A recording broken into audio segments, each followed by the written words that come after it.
Breaking news Bihar assembly ఎన్నికల్లో NDA కూటమి ప్రభంజనం సృష్టించింది. ప్రభంజనం అంటే ఇదంతా ఇంత కాదు, ల్యాండ్ స్లైడింగ్ విక్టరీ. 243 స్థానాలు ఉన్నటువంటి ఈ రాష్ట్రంలో ఎన్నికలు జరిగితే బీజేపీ పక్షం ఉన్నటువంటి ఎన్డీఏ కూటమి 202 స్థానాలకు పై చిలుకు గెలుపొంది.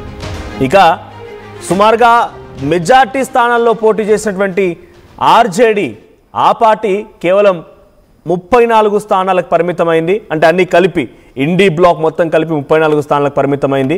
ఇండివిజువల్గా కాంగ్రెస్ 5 స్థానాలు, ఇండివిజువల్ కాంగ్రెస్ 6 స్థానాలు, ఎంఐఎం వచ్చేసి పూర్తిగా 6 స్థానాల్లో గెలుపొందింది.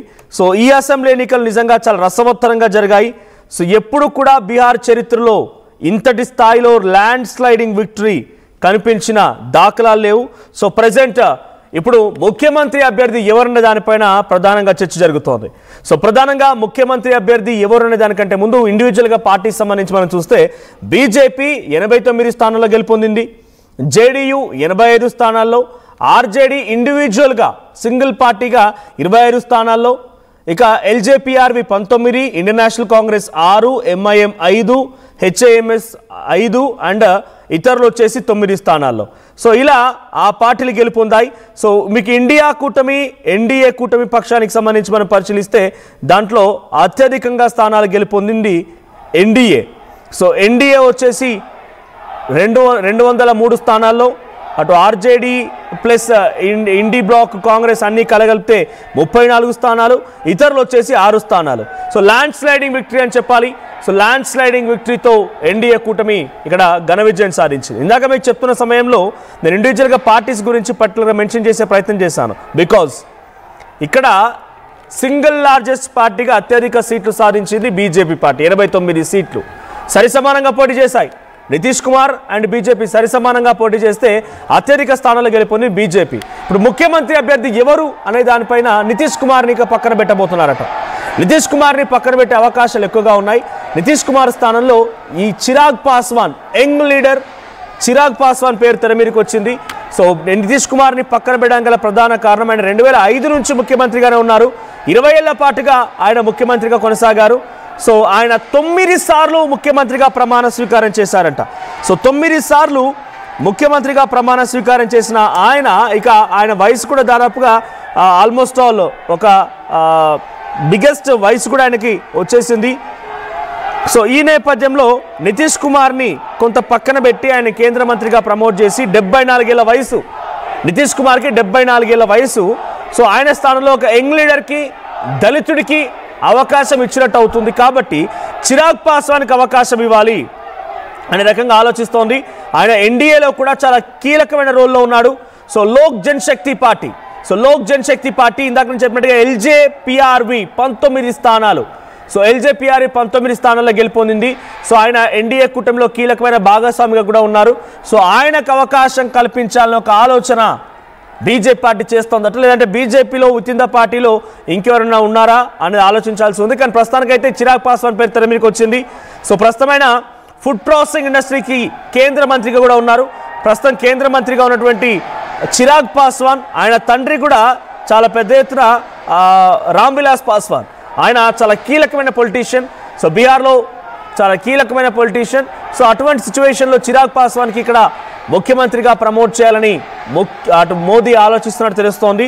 సో ఆయన 3 సార్లు పార్లమెంట్ సభ్యుడిగా గెలుపొందారు హాజీపూర్ కాన్స్టిట్యున్సీ నుంచి. So son of Ram Vilas Paswan 2025 ఈ ఎన్నికల్లో కూడా చాలా కీలకమయ్యాడు యంగ్ పొలిటీషియన్గా. సో ఇక్కడ మీకు ఫోటోలో కనిపిస్తున్నటువంటి ఆ విజువల్లో కనిపించే వ్యక్తి చిరాగ్ పాస్వాన్.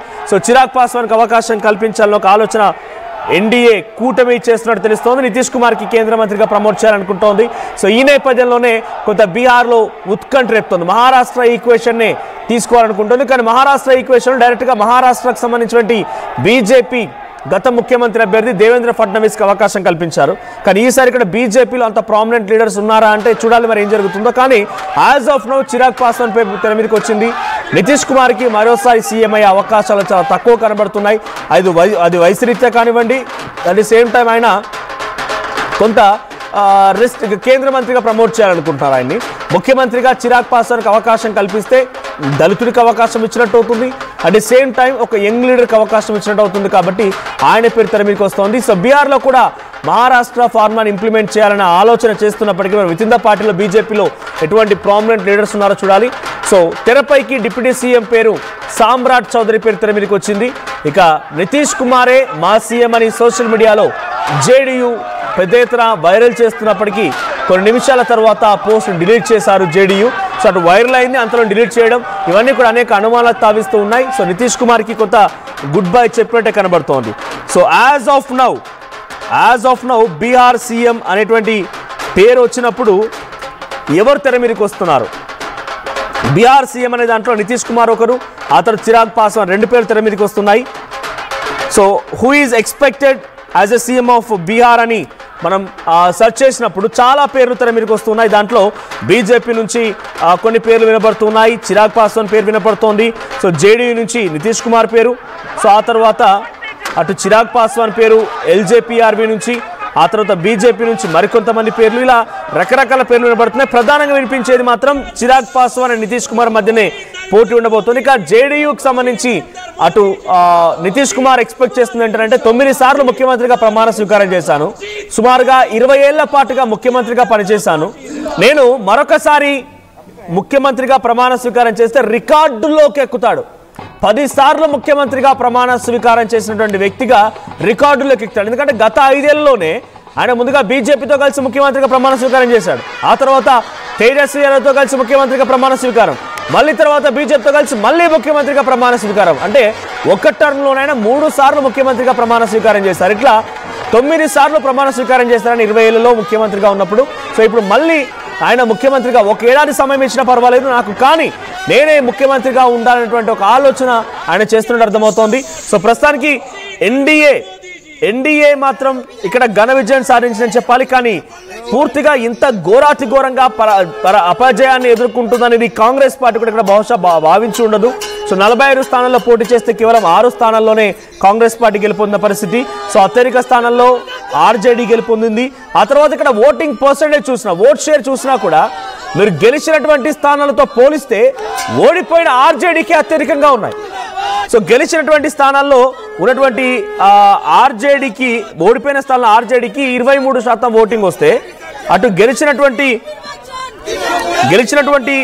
బీజేపీ కానివ్వండి లేకపోతే జేడీయూ కానివ్వండి చాలా తక్కువ మొత్తంగా 25 సీట్లలోనే చాలా అత్యధికమైనటువంటి మెజార్టీ సాధించగలిగింది. ఒకసారి మీకు ఆ ఓటింగ్ పర్సెంటేజ్ కూడా నేను చెప్పే ప్రయత్నం చేస్తాను.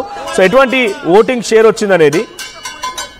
సో ఓటింగ్ షేర్ విషయానికి వస్తే ఇండివిజువల్గా అటు ఆర్జేడీకి తర్వాత జేడీయూకి వచ్చిన ఓట్ షేర్లో ఎక్కువ మొత్తంలో వచ్చింది ఆర్జేడీకే. ఆర్జేడీ ఎక్కువ మొత్తంలో ఓట్ షేర్ని రాబట్టగలిగింది.